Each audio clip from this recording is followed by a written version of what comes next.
So this is my vermicomposting bin that I've had going since probably, I think, November, December of 2019. I've harvested out a bunch of castings this early spring that I was able to use for my garden and for some of my plantings.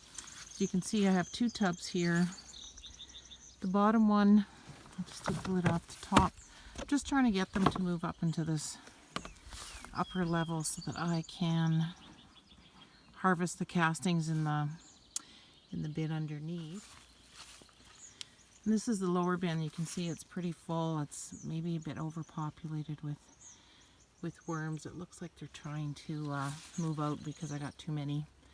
The tray that I have it sitting in is full of worms. So what I'm going to do is move some into my compost pile and mix them in and let them do their things there, and maybe just cut down the population here inside my bins and see how that goes. So you can see that there's quite a few wormies in here.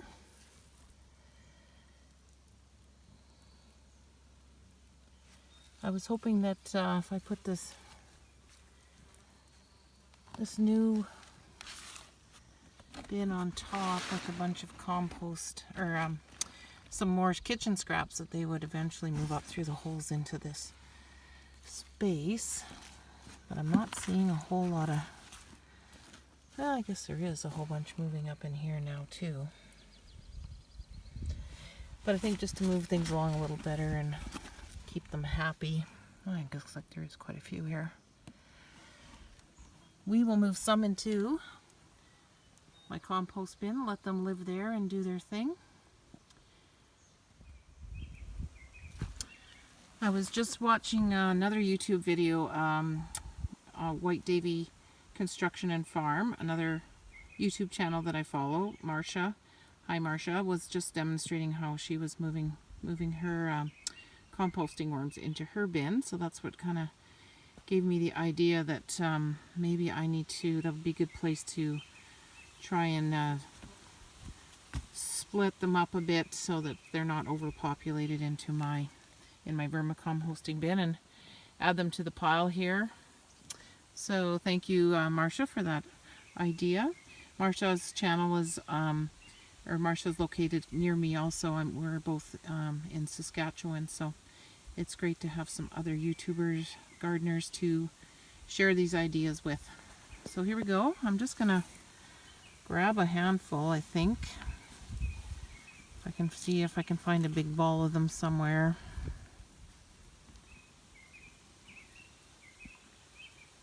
You can see there's quite a few.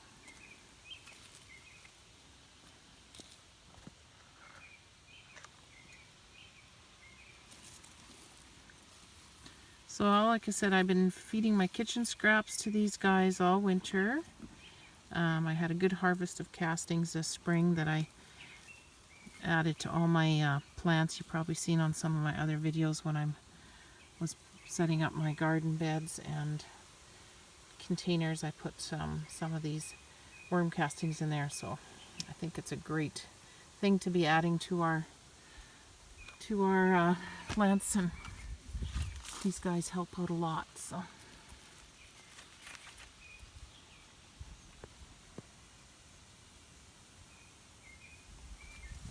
I was always scared of worms as a kid, and people used to chase me with earthworms and make me scream, but I've come to appreciate them and really amazed by what they do to our earth. And I'm not ready to touch them with my bare hands, but I've had them in my house this past year, and it's been a pretty good pet to have.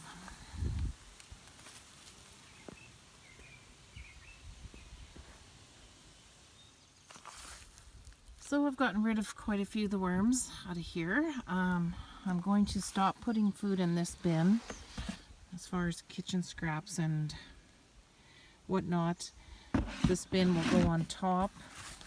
This is where I have been putting my composting from the house. Hopefully what will happen is the worms will get hungry and come up here, start working on the scraps and stuff up here and move out of the bottom bin, and then I will have some more castings to have for my garden.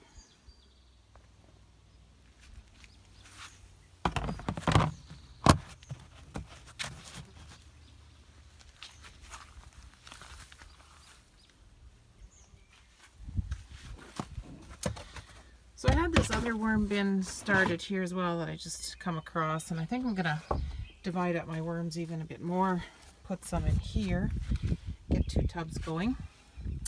I had started this tub with some European night crawlers, which are bigger, fatter worms that we use to bait our hooks when we go fishing up north, and so I thought maybe I would try to grow them over the winter, and then we'd have a good supply to take to the lake.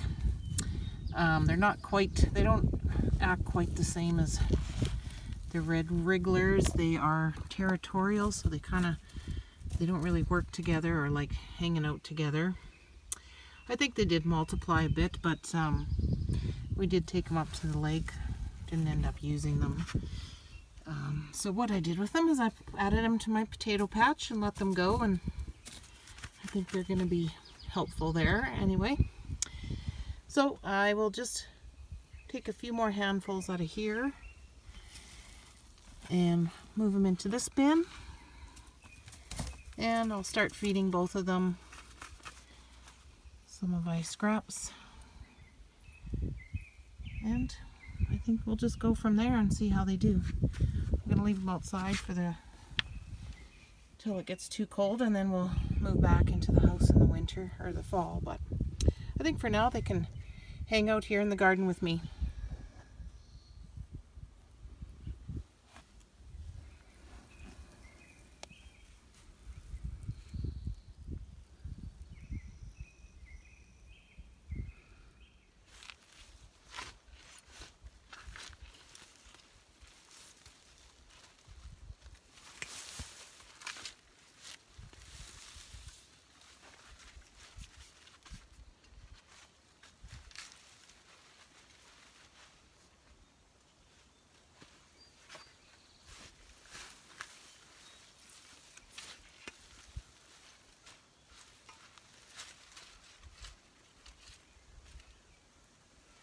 Okay, I think these worms will be happy in their new home here and have a lot of eating to do. Keep you posted on how everything's going with my vermicomposting and my other composting processes. Have a good day.